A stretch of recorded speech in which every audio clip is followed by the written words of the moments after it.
मैं इस कानून को कबूल नहीं करता हूं। तो महात्मा गांधी ने क्या किया, उन्होंने उस कानून को फाड़ दिया, तो मैं गांधी की तरह इस कानून को फाड़ता हूं। ये अनकॉन्स्टिट्यूशनल है सर।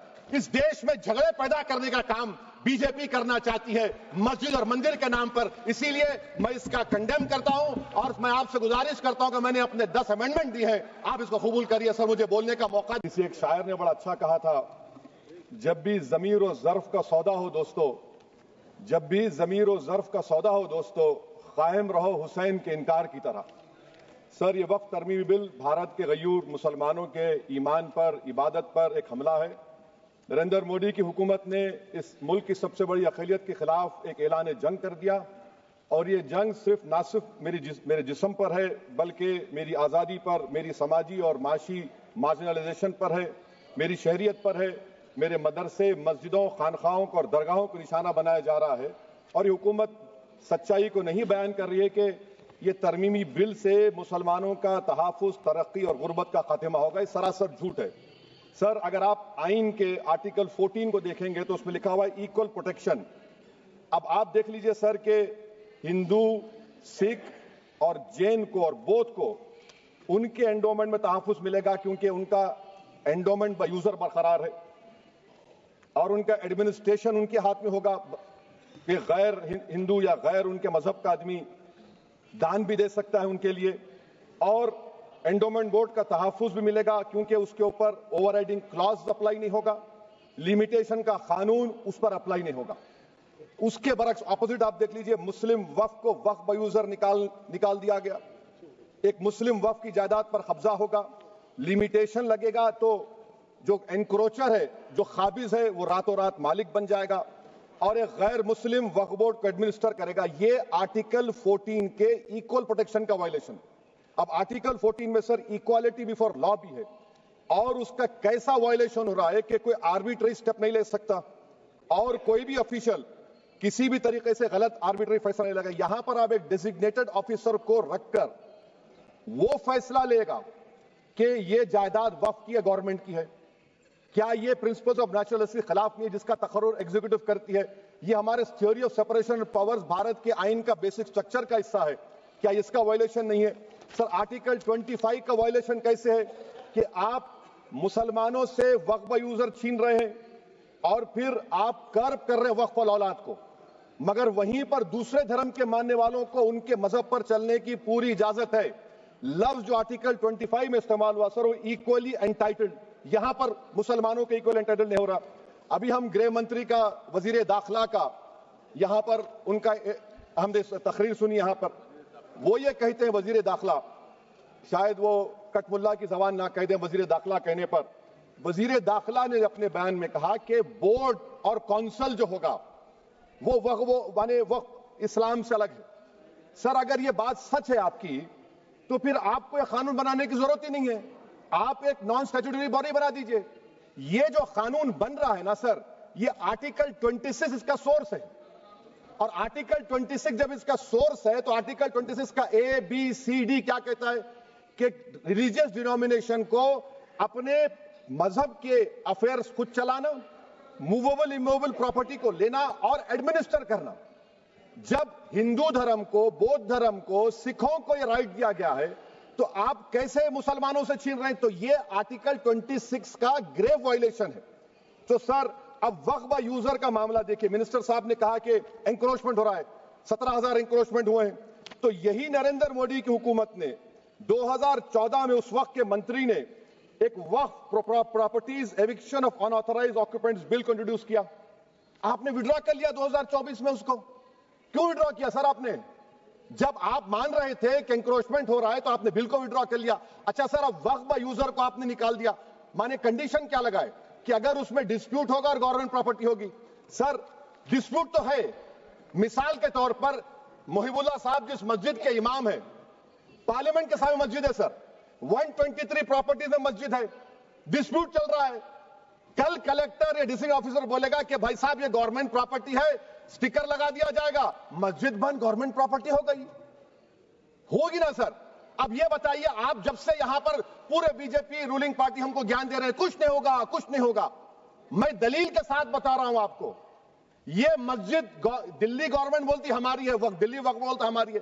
तो सर वक्फ बाय यूजर, अगर मैं अपनी गवर्नमेंट के खिलाफ वक्फ बोर्ड वक्फ बाय यूजर इस्तेमाल नहीं करेगा तो क्या है सर? अच्छा, ये अमेंडमेंट जब हो जाएगा तो मुझे कहने दीजिए सर, सिर्फ प्राचीन मंदिरों की हिफाजत होगी, मस्जिदों की नहीं होगी।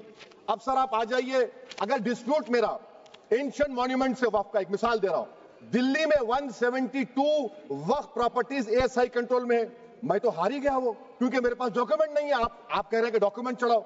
अगर मेरा गवर्नमेंट से डिस्प्यूट चल रहा है, मैं तो क्लेम ही नहीं कर सकता, क्योंकि आप जज बनेंगे, आप ही फैसला करेंगे, और जब तक आप फैसला नहीं करते वो वक्फ की प्रॉपर्टी नहीं होगी। वो प्रोविजन डाल दिया आपने। अच्छा, अगर मेरा डिस्प्यूट एनक्रोचर से होगा सर, तो एनक्रोचर में तो आपने तो 107 को डिलीट कर दिया। आप रातों रात खाबिज को, एनक्रोचर को मालिक बना रहे हैं। सर मैं ये पूछना चाहता हूं आपके जरिए हुकूमत से, एक मुंबई में एक बहुत बड़े दौलतमंद है, खोजा बरादरी का यतीम खाना था, उन्होंने 2004 या 5 में 22 करोड़ में खरीद लिया। वो केस सुप्रीम कोर्ट में, क्या आप उनको मालिक बनाना चाहती है लिमिटेशन एक्ट अप्लाई करके? हमको बताइए, हम जानना चाह रहे हैं। और सच्चर कमेटी ने सर 2007 में कहा कि दिल्ली के 123 प्रॉपर्टीज की मार्केट वैल्यू 6000 करोड़ की। आज हम 2025 में आ गए, क्यों आप उन प्रॉपर्टीज के खिलाफ पड़े हुए? 1976 में उस वक्त के वजीर आजम इंदिरा गांधी लेटर लिखा, इसको आप दे दीजिए, मगर आप उसको मानने को तैयार नहीं है। तो सर और एक जो झूठ फैलाया जा रहा है, management empowerment efficient development. Sir this bill takes any management from the hands of Muslims, disempowers the waqf in comparison to any other stakeholder, takes away the efficiency of administration and hampers development. Waqf disempowerment in the name of efficiency, inefficiency is being created. The progress of development from pre-independence till today is sought to be destroyed. Sir अभी हमारे home minister साहब ने फजल पुकाया case का जिक्र किया। Sir मैं आपसे गुजारिश करूंगा कि होम मिनिस्टर जरा अच्छे लोगों को रखकर इंफॉर्मेशन ले। फजल पुकाया का ऑबिटर क्या है? इट इज ऑबिटर, वो रेशो डिसोडेंडाई नहीं है जो आपने कहा है। अच्छा सर, शेड्यूल ट्राइब के बारे में कहा, क्या शेड्यूल ट्राइब में मुसलमान नहीं होते? शेड्यूल कास्ट में नहीं होता मुसलमान, शेड्यूल ट्राइब में मुसलमान होता। तो क्या आर्टिकल 25 मेरा चला गया, आर्टिकल 26 चला गया, आर्टिकल 14 चला गया, 15 चला गया, 29 चला गया? लक्षद्वीप का एक मुसलमान एमपी है, क्या उसको राइट नहीं है क्योंकि ट्राइबल है? क्या कह रहे हैं आप? इस ऐवान को क्यों गुमराह कर रहे हैं आप शेड्यूल ट्राइब के नाम पर? सर और एक चीज जो आपको बता रहा हूं सर, अब आप जब आर्टिकल 26 से मेरा सोर्स है, तो आप सेंट्रल वक्फ काउंसिल में 22 में से 11 आप नॉन मुस्लिम को बना सकते हैं। रिलीजन न्यूट्रल आपने कह दिया, और आप बनाएंगे, क्यों बनाएंगे आप? स्टेट वक्फ बोर्ड में 7 नॉन मुस्लिम होंगे और 4 मुसलमान क्यों होंगे? क्योंकि आप लॉ में 95 में डायरेक्ट मैनेजमेंट में ले सकते हैं 5 साल के लिए। आप वक्फ बाय यूजर को आप कलेक्टर डिस्ट्रिक्ट ऑफिसर बोलेगा ये वक्फ की प्रॉपर्टी नहीं है, तो वो वक्फ बोर्ड खामोश बैठ जाएगा, कुछ एक्शन ही नहीं लगा, क्योंकि वो आपके प्यादे हैं। अच्छा, जब आप नॉमिनेट करेंगे सर मैं मोदी गवर्नमेंट के खिलाफ नो कॉन्फिडेंस ला सकता हूं, मगर वक्फ बोर्ड का चेयरमैन जो नॉमिनेट होगा उसके खिलाफ नो कॉन्फिडेंस नहीं ला सकते, हम बिल्कुल नहीं ला सकते। क्या मजाक है बताइए आप? ये डेमोक्रेसी है। नॉमिनेट भी स्टेट गवर्नमेंट करेगी, वो अगर डिक्टेटर बन जाएगा जैसा आज भारत में हो रहा है, तो वो भी नहीं हटेगा। कम से कम यहां पर तो इलेक्शन है, वहां पर तो आप 5 साल झेलते रहो उसको। अच्छा सर, अब ये जो क्लॉज 11 और क्लॉज 9 आप 16AA से देखिए, where the qualification of the members of the board has been limited only to 3 categories contained in 14(1)(c). Intention is very clear that the majority is to be packed with non-Muslims. So who will defend my interests, sir? If I cannot depend on the state waqf board, central waqf council, which are going to comprise non-Muslims, this in itself is a clear violation of Article 26, 14 and 15, sir. अच्छा sir, CO पहले 95 act में था कि word मुस्लिम, आपने गायब कर दिया उसको। अरे आखिर क्यों इतनी नफरत है आपके लफ्ज मुसलमान से? अच्छा फिर क्या कह रहे हैं आप कि ये भी आर्टिकल 26 का वायलेशन है। सब जितने हिंदू धर्म के प्रॉपर्टीज हैं, सिख धर्म के, बौद्ध के हैं और आपके जैन के, वहां पर उन्हीं के मजहब का ऑफिसर होगा, और कहां पर नहीं होगा? वक्फ बोर्ड में। Waqf board is a pure religious institution, इसको समझने की जरूरत है। तो आप ये कर दे रहे हैं सर। अच्छा सर, आप देखिए, अब आप आ जाइए ये ट्राइब्यूनल पर। मुझे समझ में नहीं आया सर कि हमारे होम मिनिस्टर वजीर दाखिला ने क्या कह दिया कि 2013 का जो कानून है वो नहीं बनता तो हम नहीं लेके आते। मैं बड़े अदब के साथ उनसे पूछना चाह रहा हूं कि क्या उस वक्त राजनाथ सिंह साहब, आडवाणी साहब, हमारी लेट सुषमा स्वराज, ये बड़े बड़े नेता यहां बैठे थे? आपने यूनानिमस उस कानून को पास करवा दिया। कीर्ति आजाद थे उस वक्त, अब यहां बैठे हैं वो टीएमसी में। तो क्या आप गलत थे या वो गलत थे? हमको बता दीजिए, आप बता दीजिए। क्योंकि अगर अडवाणी आपके लिए बहुत बड़ा नेता है, मेरे लिए नहीं हो सकते, आपके लिए आपने पद्मश्री दिया उनको, मोहतरमा सुषमा स्वराज की जबरदस्त तकारीर का मैं कायल हूं, वो बैठकर उस 2013 को यूनानिमस पास कर दिए।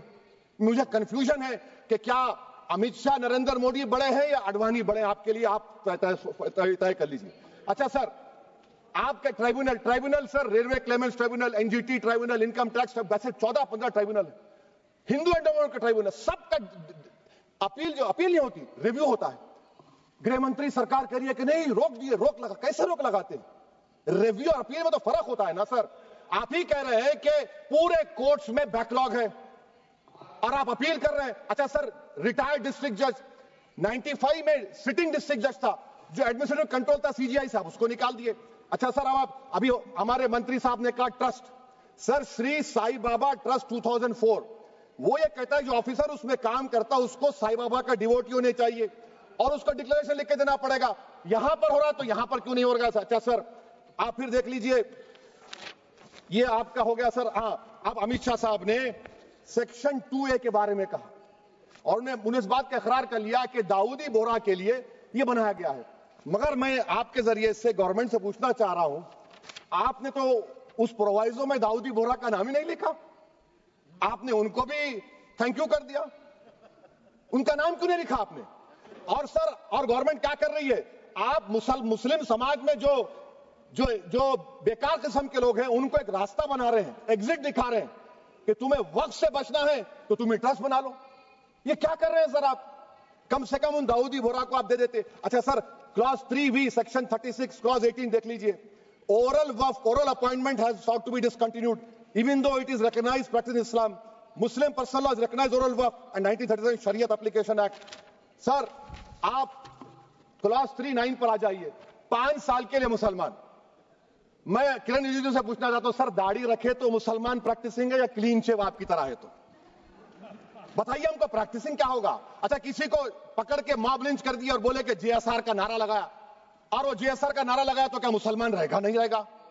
या फिर देश के प्रधानमंत्री ने कहा था कपड़े देखकर पहचानो, तो क्या कपड़े देखकर आप कह देंगे?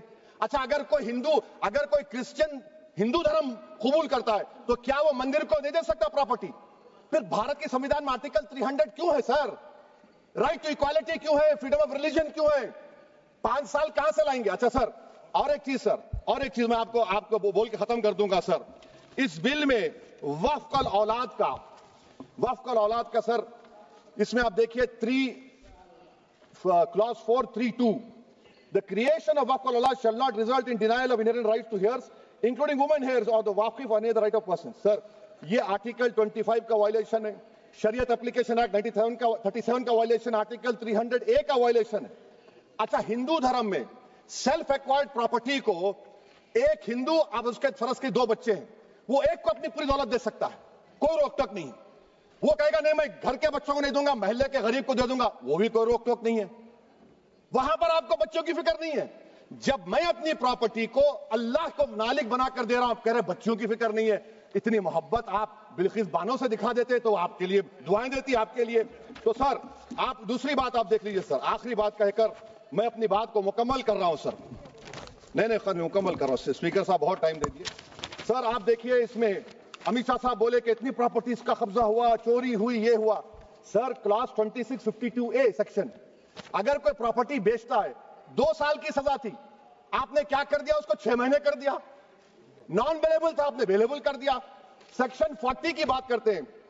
सेक्शन 40 में सर हमको जो ज्वाइंट वर्किंग कमेटी के जो नोट्स दिए, उसमें मिनिस्ट्री ऑफ माइनॉरिटी अफेयर्स ने कहा कि 30 साल में 515 केसेस सेक्शन 40 के और सिर्फ 8 लोग कोर्ट को गए। वक्फ यूजर का कानून तेलंगाना आंध्रा में है, सेक्शन 40 का कानून तमिलनाडु 63 है, आंध्र प्रदेश में 43 है। और सर आप डायरेक्शन दे रहे हैं। अच्छा, क्लॉज 4218B देखिए सर, आप रूल बना रहे हैं, कोऑपरेटिव फेडरलिज्म के खिलाफ है, इतना रूल बना रहे हैं। और आखिर में सर मैं आपको बताना चाह रहा हूं स्पीकर साहब, ये बिल का मकसद सिर्फ मुसलमानों को जलील और रुस्वा करना है, मुसलमानों को दूसरे दर्जे का शहरी बनाने का इनका मकसद है। सर, अगर आप हिस्ट्री को पढ़ेंगे तो महात्मा गांधी उस वक्त के व्हाइट अफ्रीका में सफेद फार्म अफ्रीका के कानून को महात्मा गांधी ने कहा था कि ये मेरा कॉन्शियंस इसको मानता नहीं है, मैं इस कानून को कबूल नहीं करता हूं। तो महात्मा गांधी ने क्या किया, उन्होंने उस कानून को फाड़ दिया। तो मैं गांधी की तरह इस कानून को फाड़ता हूं। ये अनकॉन्स्टिट्यूशनल है सर। इस देश में झगड़े पैदा करने का काम बीजेपी करना चाहती है मस्जिद और मंदिर के नाम पर, इसीलिए मैं इसका कंडेम करता हूं और मैं आपसे गुजारिश करता हूं कि मैंने अपने 10 अमेंडमेंट दिए हैं, आप इसको कबूल करिए सर, मुझे बोलने का मौका दीजिए और उस पर डिवीजन का मैं डिमांड भी करूंगा। Thank you sir. 1995 में वक्फ एक्ट लागू हुआ, जिससे भारत में वक्फ संपत्तियों का मैनेजमेंट और निगरानी मजबूत हुई। इससे पहले कई जगहों पर वक्फ संपत्तियों का गलत इस्तेमाल या इस पे कब्जा हो रहा था, लेकिन 1995 का कानून पाकिस्तान गए लोगों की संपत्तियों से जुड़ा नहीं था। 2017 में मोदी सरकार ने इस कानून को और सख्त बना दिया। संशोधन के बाद कोई भी वारिस इस संपत्ति पर दावा नहीं कर सकता। सरकार इस संपत्ति को बेच सकता है और नीलाम भी कर सकता है।